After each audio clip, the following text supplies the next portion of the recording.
wait and see. It's the Lucian ban that they go for, so you'd like to see here. Yeah, lock that in nice and early with the 1 counter taken off the board. I mean, the pick is just so darn strong. I would see it open and I would want to grab it. I do wonder what the answer is going to be from TT on the other side as well.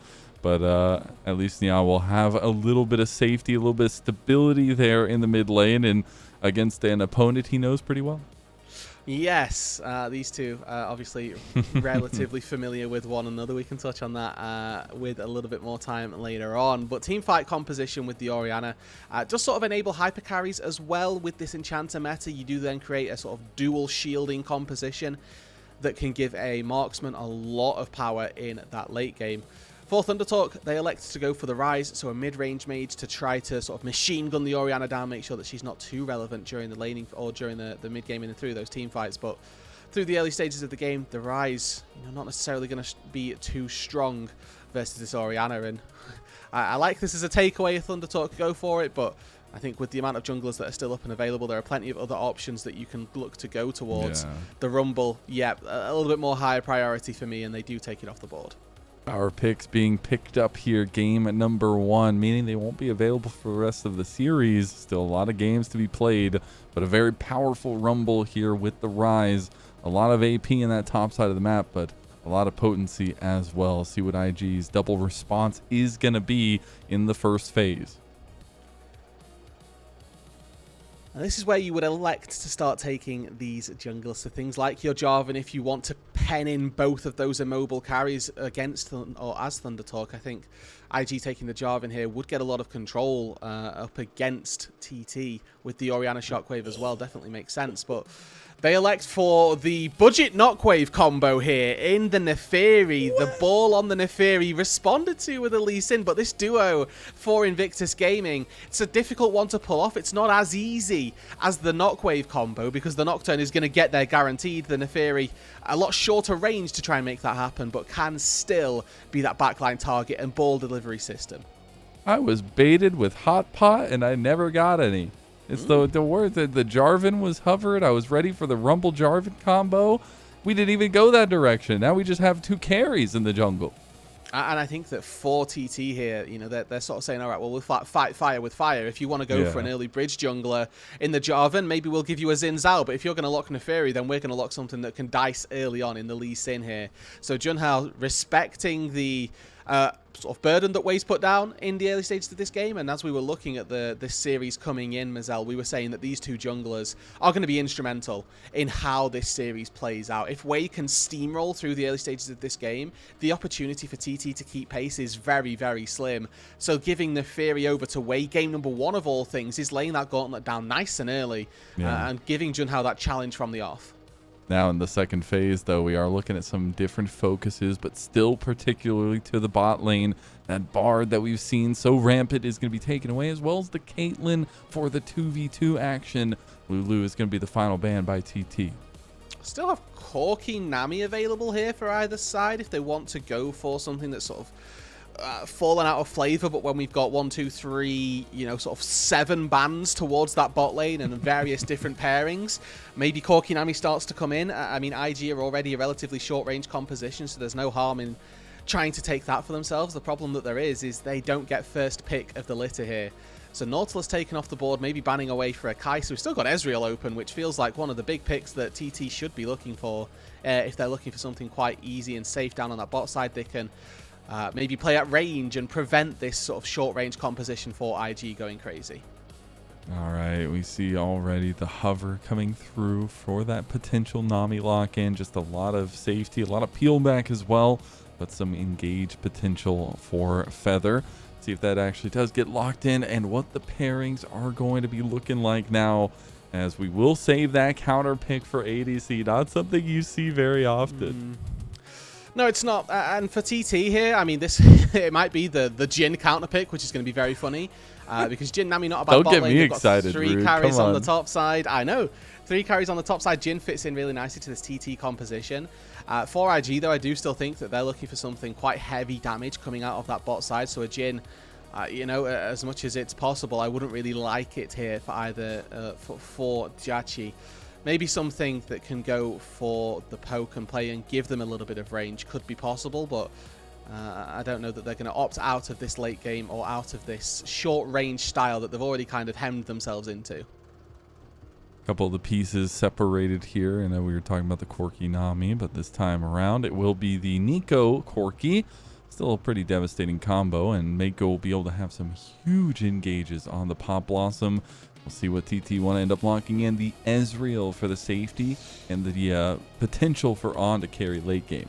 Yeah, so TT's comp here looking to kind of play at range. I do think that the Lee Sin doesn't really fit this composition where you've got sort of 3-4 members that are quite happy playing in mid-range. Lee Sin wants to kind of get in there. Yes, Rumble can arguably try and do the same, but not in the same effect, not in the same style as a Lee Sin can. Where Invictus Gaming, they are going all gas, no brakes. It's dive, dive, dive with the Neferi Orianna duo. The Nico on top of that, the Cassante trying to get in there. And I think for IG, that can be quite difficult to execute on, especially with ThunderTalk having this Nami, having this equalizer to buy space, having a realm up to get out, a kick to disengage people. Do you think TT have got a lot of tools to answer what it is that Invictus Gaming are looking to put down? But I mean, when I look at Neferi in particular, I'm always looking for which big cooldowns are you going to be able to immune, because that's one of the real big things about the Neferi is her ability to sort of get out of dodge from very scary situations. And there's a lot, unfortunately, for the Neferi this time around, so we're going to have to be picking and choosing his cooldowns carefully.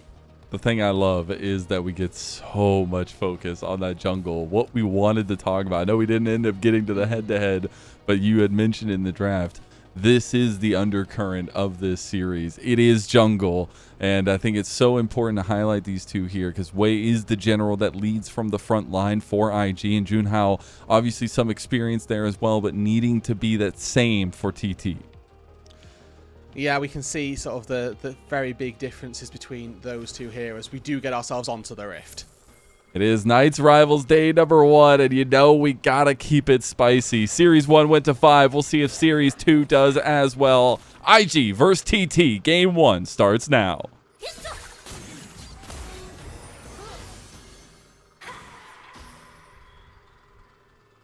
See already some heavy 2v2s in the bot side, which is something we can expect further on. You got the League of Arcane Comet versus the League of Deathfire Touch here on TT versus IG, I guess. Yeah, nice 2 for 2. I mean, Conqueror as well, in fairness, for JiaQi and Wei this time round. And to sort of hem in on that jungle matchup, I think that early on in this game, Junhao actually has a lot more agency than Wei, which, if he can use, could really put a stop to the plans of Invictus Gaming. I think that they are, as we've mentioned, a very determined team to get things moving in the early stages of this one, use their slightly shorter range composition to make something happen. Getting onto the Ezreal not going to be easy if you don't have a lead. But the Lee Sin, definitely the better ganking jungler through the early stages of this one. This was picked into the Neferi in an aid to try and offset some of the power that she will have through these early stages of the game. So eyes on Junhao to see what it is that he can do to prevent Wei from having one of those monster performances that we do tend to see from him. Hey, drop the gauntlet game number 1. See if it works, I guess, is the plan here. Will be opposite side clears coming out from both junglers. So maybe some different focuses after their first clears, but also maybe just a point where we're just going to get into our second clears before we get too much action. 2v2 in the bot lane is going heavily in favor of TT for now. They're keeping a lot of presence with On there with the poke. Yeah, good little push here for the Ezreal and the Nami. They're not going to be able to get that third wave crash and then recall into a pull or a tier for On, which is more likely. But, I mean, they'll be happy enough with the way that this bot lane's going. Their jungler's pathing away from them, so they do need to kind of get that wave under the turret and then leave pretty quickly so that they themselves do not get ganked. And they've done step 1, and step 2 looks like it's sort of lost in translation here, as it's not too important because Wei's going for a little bit of a full clear himself. As this game gets later though, Mazel, not too disheartened by either of these sides. I think there's a very real possibility that this can come down to execution. IG have the tools if they can get in, but we're looking at a mid lane play. Sneaky, sneaky. Flash is coming through. Sonic Wave is going to connect as well, and they have the damage. First blood goes over to TT. And Heru with a really quick capitalization there. Burns both of his summoner spells, knows that he's going to have the Ghost, the movement speed to run down Nya there, and with the Essence Flux has to flash and then Ghost to get in range of the Rune Prison afterwards. Manages to do so, and Junhao in the Lee Sin follows up. Excellent early game for the TT mid jungle. Mid jungle so integral in these matchups, especially with how these junglers want to dictate the pace of the game. Really love to see early strikes being won by TT in that fashion. I think Nya obviously will have some effect as time goes on as well, but still getting gold on the Lee Sin early is so huge. Now, we will have some objective conversations to have because both these comps definitely want a little bit of time to get off the ground running. There's a lot of pieces that fall into place once you get to those second, third item marks here. But objective stacking early can also benefit you in the long run, and the Dragon's coming up in less than a minute.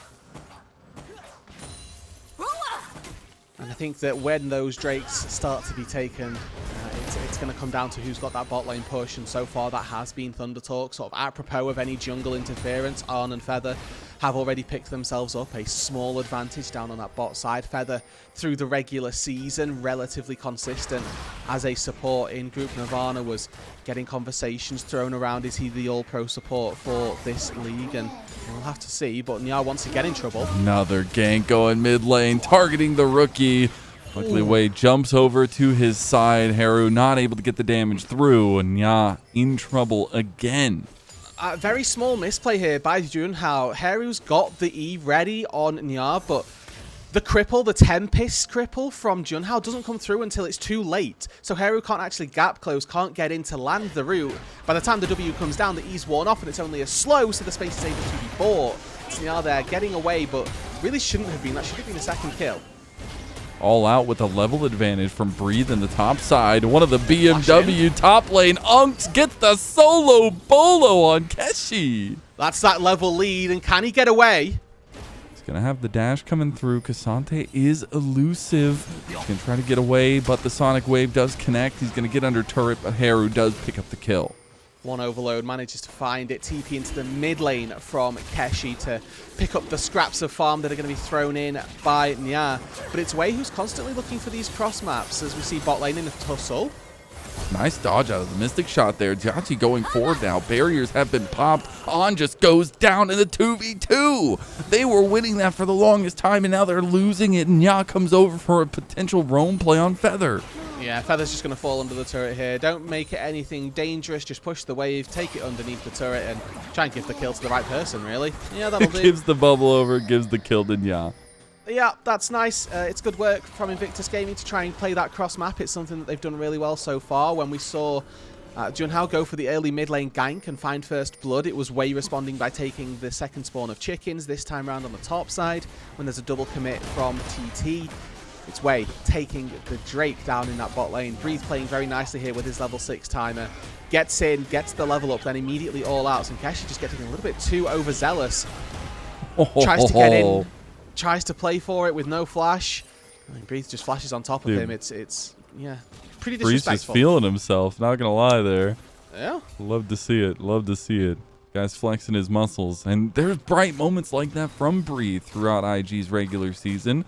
And while there have been some dark moments for this team, I think when we've seen them come together, we've seen some serious bright moments in Group Ascend from Invictus.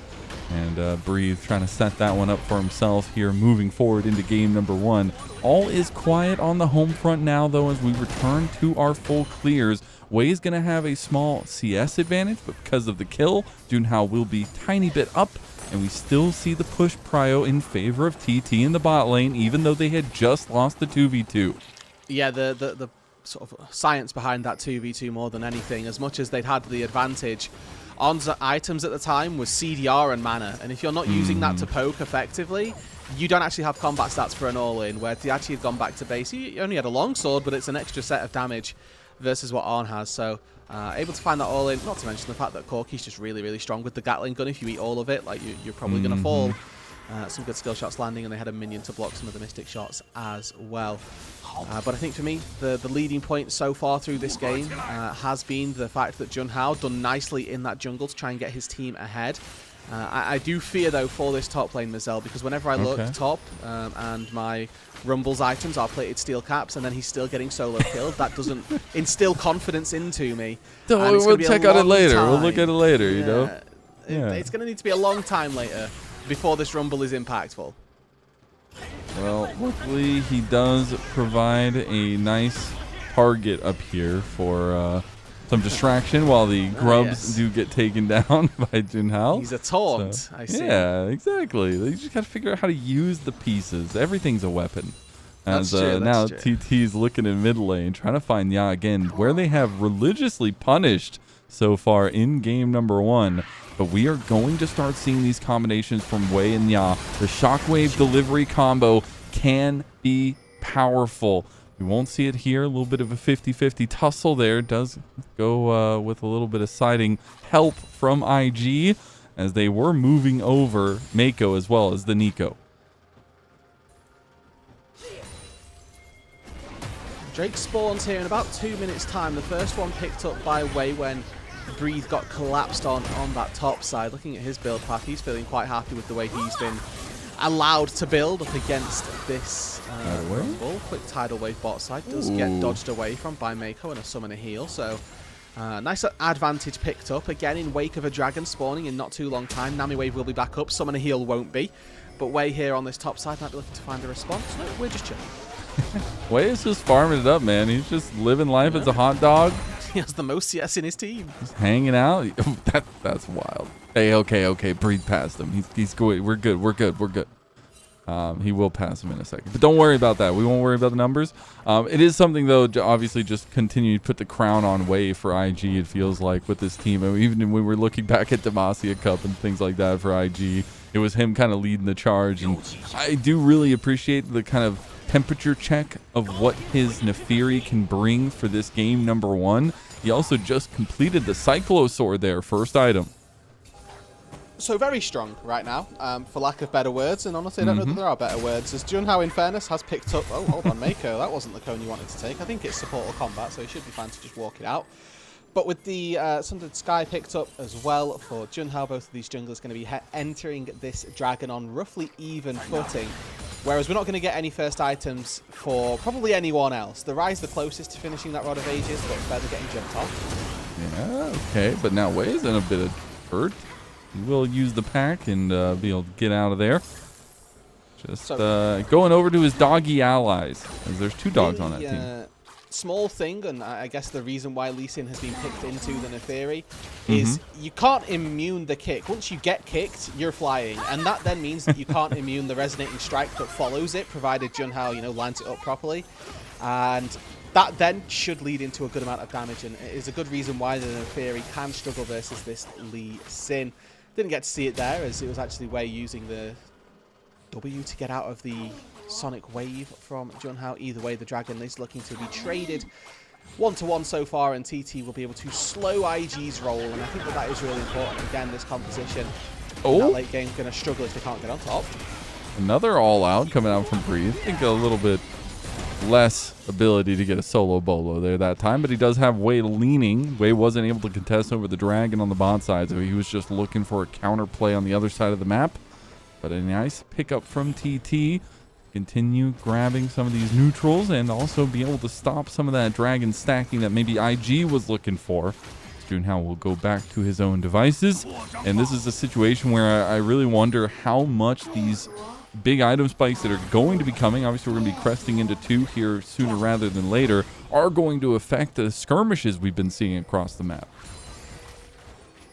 So far, the skirmishes have been largely sort of decided by numbers. When we get to something where we've got these even numbers, that's when those items are really going to start to make the difference. I think that Heru being able to go back to base and have that little advantage over Nya is definitely important. It comes from the earlier gank, don't get me wrong, but it's something that might be quite stable and quite worthy of noting as we move through this game, with Rod of Ages already picked up around that 11-minute marker. He's going to have that turned online in a nice pace for that sort of third dragon through the team starting to be picked on up, as Feather sacrifices a third of his HP to make sure that his AD carry can get back to base. Good guy support. Get you one of those. We are going to have some different redeploys coming out from TT as well. Okay, Wade just says it's go button time onto Feather. They don't find the damage they were looking for now, and some decent trades back from Heru. Wade's going to find an exit. Nya coming to join the team, but they will find not what they were looking for. Still some decent damage down on the bot side, and they did get the flash out of Feather. Yeah, small win there to pick up the support flash, but once again, what does it net you? Well, in the mid lane, you're losing out on what is going to be a plate here for On. The recall timing for JiaQi gets delayed because he's trying to help out on the play. Same to be said, you know, for Meiko as well. Nya walked his way through that bot side jungle to try and make something happen, so he has to then catch another mid wave, make a play happen as he moves onto that bot side as well.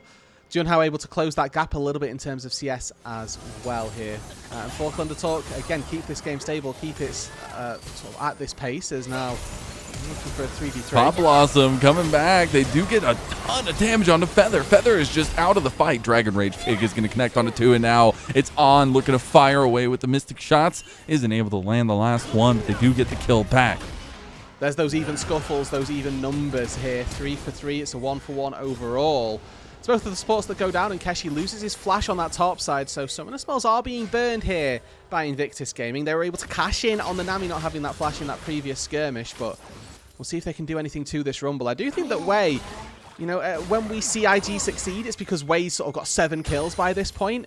Usually, when IG falter, it's because Wei hasn't done something. Currently, he's 0-0-0 and down gold. This is the trend that bodes poorly for Invictus Gaming. As ThunderTalk actually setting up a play onto Nya here. How fast can Junhao get down here? He's waiting patiently here, waiting for slow. his jungler. There's vision, though, for Nyan. He's going to try to find an exit. Does get a little bit of a speed up there. There was an attempted play on the top side as well by IG, but they will just collapse over to the Rift Herald now. I will say, for all that Keshi is doing in terms of losing in this lane, losing his flash early on, etc., getting solo killed, there's an opportunity for Wei to have been here many, many more times and sort of cashed in on this Rumble. That hasn't happened, and that's because Keshi is respecting the power that the Neferi has. Is constantly backing away from his turret and sacrificing some of those creeps if he ever needs to, for fear of this Neferi being on the top side. So, very nice, respectful play coming in from the rookie top laner for ThunderTalk. Nice to see that he's adapting to, you know, these big series and making sure that he's ready to go up against a veteran that he is in the top side. Yeah, at least finding as much wiggle room as possible here moving forward. And I think it's something now as we're pressing into some next setups for the Dragon, about 30 seconds. Which team really wants to put that focus on the bot side? I mean, you can already see so much mobility coming out from IG towards this bot side. They've already got the TP coming out as well from Nya to come join the fight. And I'm really looking for a Shockwave combo to finally be initiated by Invictus. Yeah, just about to bring that up as well, Mazel. We're on that same page here. We've got the rank 2 ultimates, Synergy, right? Which is the problem. We've got rank 2 ultimates, and we haven't yet seen the rank 1 ultimates be used in the way that we had envisioned. But here we go, Nya and Wei on the same screen. Let's see if something comes to blows here. With the Herald getting put down in that mid lane, Dragon just spawned. It's an attempt to buy priority that they can maybe move down to, or instead just to look for a couple of plates. It's Wei who cashes in nicely on the 1 or 2 that do fall. I'm going to go back to playing this mid-game push game. It's IG that have struggles on finding engages, right? Besides Bree just like running at the enemy team or a big Pop Blossom play for Meiko, they don't truly have direct engage. So it's about playing with those pockets of vision. TP's coming in from both of our top laners here. Cassandra trying to take a lot of space. Breeze gonna walk up, half health on the Dragon. You gotta keep watching Wei. Heru has joined the fight on the back end. Equalizer's gonna come across the Dragon pit. True Shot Barrage there, but the smite's gonna go down. Wei takes it. Meiko going for the Pop Blossom. Junhao gonna kick away and try to get away. He's gonna use the red buff to get a distance, but it doesn't matter. The hounds follow you anyways, and Wei finds himself a kill. He's gonna look for more here as well as resets have come out. An all-out finally coming through from Breathe. Keshi trying to get some influence here with the Flame Spitter, but he's getting burned down too as that flame hits a little bit back as Heru now tries to fight into the pit, and that's going to be the red buff bonus coming through for Heru as Wei and JiaQi forced to run away. It's ThunderTalk that come out on top here. 3 for 2. JiaQi looking with that big one. Doesn't quite find Keshi on the assassinate walk back to mid lane. But it's a one fight for ThunderTalk. It's a one objective for Invictus Gaming. So even odds there, as both of these teams will come away with an advantage to take claim over. But it's Heru and Keshi who are staying alive in this fight to do the damage for ThunderTalk. I like this early from Invictus Gaming. They see that Junhao spotted on this side of the fight. They've got 3 people who can quickly hop over the wall and get involved. What this means, though, is that Niar's left to the wolves, and he does just fall very quickly. A wasted flash there from the Orianna doesn't feel too great. But on this top side, or rather right-hand side of the fight, I guess, it's Breathe kind of trying to be ignored by ThunderTalk, and then makes himself unignorable as he gets in the mix and manages to make a big play happen. And gets a really good Q3 there, which keeps JiaQi alive, finds him a shield as well. Keshi there with the overheated rumble. Would have been able to wail on JiaQi, but he able to get the Valkyrie reset back up off cooldown. But it's both of the solo laners, or the top laners rather, for these teams that have a really big fight and definitely worth the call out there. And especially for Heru and Feather, that's a tense fight. That is a very scrappy fight. And to keep their head in the game, and Heru still finding influence, even being so low health in a lot of that moment. It feels really good for TT to find some promise here in game number 1. And we finally have reached that next precipice. It is going to be the second items coming through. And for On specifically, that's a big spike. Yeah, and we're waiting for JiaQi to hit that same spike. You know, with the Corki and the Ezreal having the same build path, it's very evident when one of them is ahead of the other. But on here, he elected to go for just brown bags and then immediately rush his item completions, whereas JiaQi went for some plated steel caps really early on. Doesn't matter as much now, as both of these two have got those same 2-item breakpoints. There's just no more mana. Hound's Pursuit unleashed, but now Wei gets caught by the tidal wave, and that's why I loved the Nami pick when we were looking at the draft, just because of how much it can dissuade IG's engage. Very good peel source, and it can also keep the rest of the team at bay as well.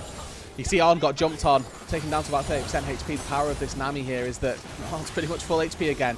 JiaQi did a good job, cleared out that wave, and does mean that this tier 1 turret is going to stay standing, whilst on that top side, a little bit of an overload onto Heru can result in anything. We can see now IG, 5 people barreling it down in the mid lane. No Drake for about 2 minutes here, so about making sure that they can get vision ready in waiting for this next dragon. Still waiting for the dog wave combo. I need to see it if IG want to try to find some proficiency in these fights. And being able to get these next dragons could be a huge boon for Invictus Gaming, as they would be on Soul Point with a lot of decision-making power on the map. Love this from Junhao, though, as he goes over to steal. Wei is going to find Keshi here, do some damage back to him, but is going to be fine for now. And it will just be Junhao with a slight push in that top side, and a reset now coming through for TT's jungler. And for a game 1 here in this series, Mazel, I think coming into the series itself, expectations were Invictus Gaming probably going to be able to take this one, but so far ThunderTalk have really held their own, and we were sort of questioning as well, is Wei just going to run the game here and make it all about him, make this series all about him, as he sort of has done for Invictus Gaming when they have succeeded. But Junhao did a very good job early on the Lee Sin, making sure that he sort of kept all of his ducks in a row, that the rest of his team were all safe. And for those people maybe expecting a 3-0 and expecting this to be quite a one-sided series, game number 1 has proven anything but. With 400 gold deep, the objectives are relatively evenly split, right? 1 to 2 on dragons. It's a set of grubs for a herald. We do see now a 2-man Baron attempt. Now, as long as On and Feather stay here, I don't think this is going to get spotted out. I love this so much. There's no pings. Nobody even knows. They're TPing to the Drake fight. The Baron is half health here already, and it's just going to go down. Dragon does spawn, and yes, it'll be a trade, but what a monumental trade. They realize the mistake of their ways, and they realize what they just gave up. Baron goes to TT. And that is a really big macro call by ThunderTalk, being able to call IG's bluff. They can see you're capitalizing and prioritizing so much on this dragon that we can actually just go and take this. Now it's all about the fight in the mid lane. If TT lose all of their Barons here, that's not the best play itself, and IG will be able to sort of restore some confidence to themselves. Really small thing that I do want to highlight, though, was Keshi down on that bot side. Once again, playing very respectfully. Knew his team were making the play on the top side, so he sacked a couple of waves down in that bot lane. Has now grouped, because it looks like a big 5v5 to happen. Tidal wave coming through just to pull everybody back from IG. Breathe finding a bit of an entrance, but now gets locked up by the bubble. He's going to be in trouble. Junhao goes for the kick. He finds Meiko, and that's going to be a quick double kill coming through for TT. The Realm Warp coming on the back line. That's got to be everybody coming with the minion wave, with the Baroned up minions, and it is just Siege Central for TT. Way the only one left for IG, and he's not going to last long. He will be able to escape with his sneaky tail between his legs, and TT find an almost ace. And they've exploded the game, Mazel. Not 2 minutes ago, I was talking about how even this was, how well both of these two teams were keeping pace with one another. But it's on. Triple kill in that fight off the back of a massive call from ThunderTalk to try and take this Baron. They take 3 turrets in the mid lane and now have ballooned that gold lead. This fight started by IG. It's a pretty rogue shockwave from the art. Only catches onto Keshi with the rest of the team not really in position. And then Breathe sort of left out in the lurch here. Doesn't actually have his team to follow up. Isn't able to get an all-out going. Junhao here, I mean, he gets Meiko. I think he might think it's Nia because he was disguised as the Orianna. But even still, finding one of those squishy targets. And what you'll notice here, TT, 3 people strong, able to go in underneath this turret. Feather as well with an excellent bubble underneath said turret so that Arn couldn't actually, or rather so that JiaQi couldn't reposition. That's what I was going to bring up. Feather is having an insane game on the Nami. I mean, he is having game-warping plays on this pick so far in game number 1. And we all knew the track record of Group Nirvana teams versus Group Ascend teams when it comes to these Knights Rivals matchups. It is not pretty, but TT's giving hope. 5,000 gold lead across the board. They did lose out on that dragon when they went for the Baron, so obviously they are down at Soul Point. It's IG who will be clinging to that in 2.5 minutes time as a way of trying to find some intangible way back into this game. But now you can really start to see those item breakpoints start to break apart. Outside of Wei, who is at that 3rd completed item, across the board here, we've got Proto Belt finished for Heru. Arn has that Shojin where Nya, JiaQi, they're still on components toward that 3rd completed item. It's a real advantage now for TT as that Baron power play at the end, 4,948. A really big swing for them as they are now 5 people strong down on that bot side, looking to make another dent in the framework of IG structures. And this is what we talked about from the draft, some of those scaling opportunities really coming through and shining bright now for TT as the siege just gets so much easier when you have so much hope, you have so much prod, and that's exactly what they're doing to IG right now on bot lane. And even without the Baron here, easily able to take this. Yes, this is because Niara has taken some waves on that top side, has tried to bring that gap between himself and Heru a little bit closer.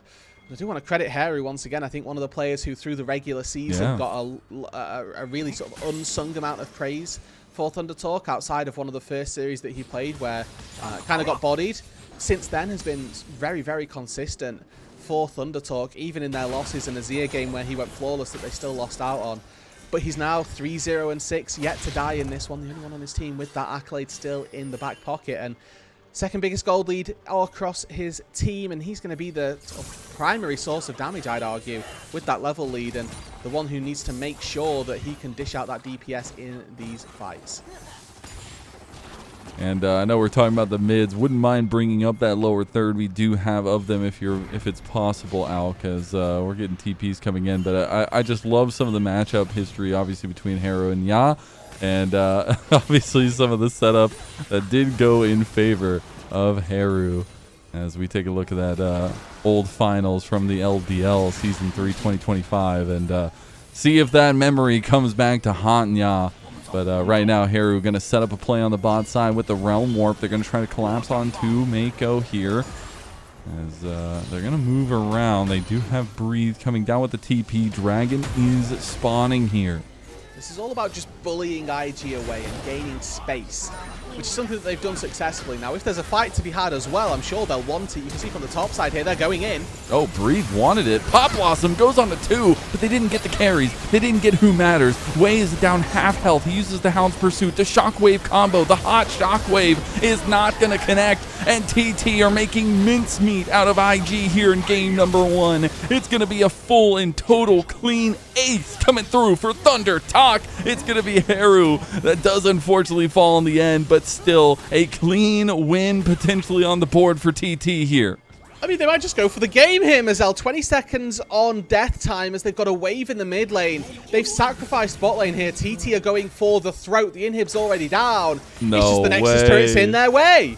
You thought IG were the ones poised for a 3-0 tonight, but TT have gathered themselves and come out punching into this matchup. A do-or-die best-of-5 for a line 2 group ascend and into the playoffs here. That's TT 1-0 to lead. I mean, we talked about this early on, the fact that it was going to be those junglers who were deciding how this game went. Junhao was the active member in the game, and he's the one who pushed them to make these early plays happen. It got a little bit stale during the mid-game, don't get me wrong. There was some evenness between these squads, but we got to 20 minutes. IG showed their hand around going for a 3rd dragon, and then Invictus Gaming lose out on a Baron for it. Yeah. It's just the decision-making from TT that I really, really loved. And this, yes, I think it actually brings back memories of moments we've seen from IG in the past, which scares me so badly for this series itself. But for TT, it's showing that you just got to put it together in the right moments, right? Like there was a bar of execution that they set for themselves, and they were able to reach it, right? Off the back of Junhao, but also off the back of Heru in mid lane, and an impeccable Nami performance from Feather. I mean, you're not wrong. Like, this guy in the support role got nods for All-Pro Insane. for a reason. Like, the bubble underneath the tier 2 turret might not seem like a lot as they're realm warping in, and we've obviously got Heru leading the charge with that. But the fact that JiaQi's not able to get away from that realm warp means that he's completely stranded, completely isolated there when that realm warp comes down. And that was the play that broke the camel's back. I think if they lose the tier 1 turret and then they lose out on a couple of members, supporting members at that, the game's probably still within reach. But as soon as they lose out on the carries as well, JiaQi falls, Nya falls, that's when they start taking inhibitor turrets and when they're able to really accelerate the pace of the game. So ThunderTalk, really clinical decision making really is what that came down to. They were on fire and they were ready to go from the get-go. And you know, with Junhao counterpicking in the jungle, it's a small thing, but it's worth highlighting here. There were nods to maybe a Jarvan early on in that draft, which could have made the game a lot less volatile. But Wei decided he was laying down the gauntlet. He decided, nah, I'm playing Neferi, I'm better than you. And then Junhao went, pick it back up. Hold on, buddy. Yeah, exactly. pick it back up. You never threw down the gauntlet. Just go back. Sejuani duty. That's what we Yeah. you know. To talk about IG for a moment, a breakdown across the board. Like, there was a big solo play for Breathe in the top side. Yep. But besides that, an extremely quiet game. JiaQi and Meiko found a 2v2 kill quite early on as well, so small nods to laning prowess that honestly I don't think have been there for IG in Group Ascend. But coming across into this sort of team fight situation or into these ideas of what they're going to do later on, very much missing. And I think that comes down to, once again, when Wei's ahead, he can shot call the game and he knows how he can win the game for the team. When he's not ahead, I don't know who's making those decisions. Who's the one who's able to step up and go, actually, this is what we need to do. This is how we're going to play the game and this is how we're going to win. Because it definitely feels like Wei's voice from behind is completely different to Wei's voice when ahead. And I feel like a little egg on my face because I was so hyped coming into this series about that, you know, renewed presence of Nya helping out Wei and finding a lot of the things that make IG great.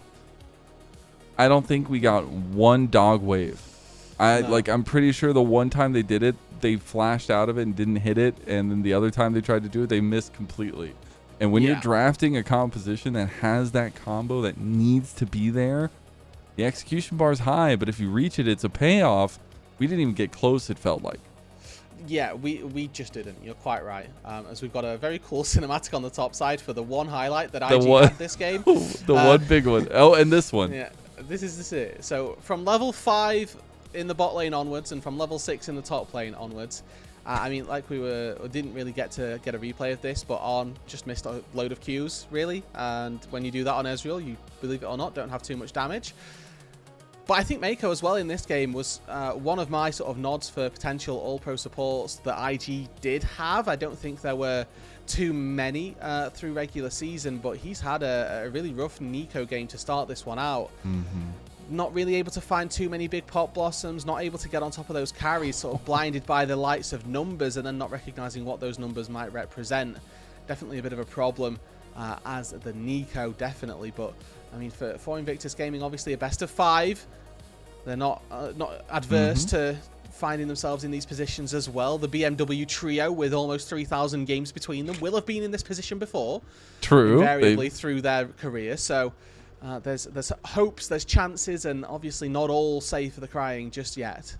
Yeah, still a lot of opportunities. That's why we love the best of 5s. That's why I'm so excited we're finally in our best of 5s, because it does make such a difference, especially with Fearless. But a lot of wiggle room for some games like this from some teams like IG, and also some great opportunities for TT to flex their stuff. Love to see Junhao just having these crazy plays on the Lee Sin consistently throughout this game, and really want to see if that's going to continue in the jungle matchup. I mean, undoubtedly, Mazel, I think if there's one thing that we can guarantee, it's that it will continue in the jungle matchup, right? I think that Wei is not going to be thwarted by one-game struggles.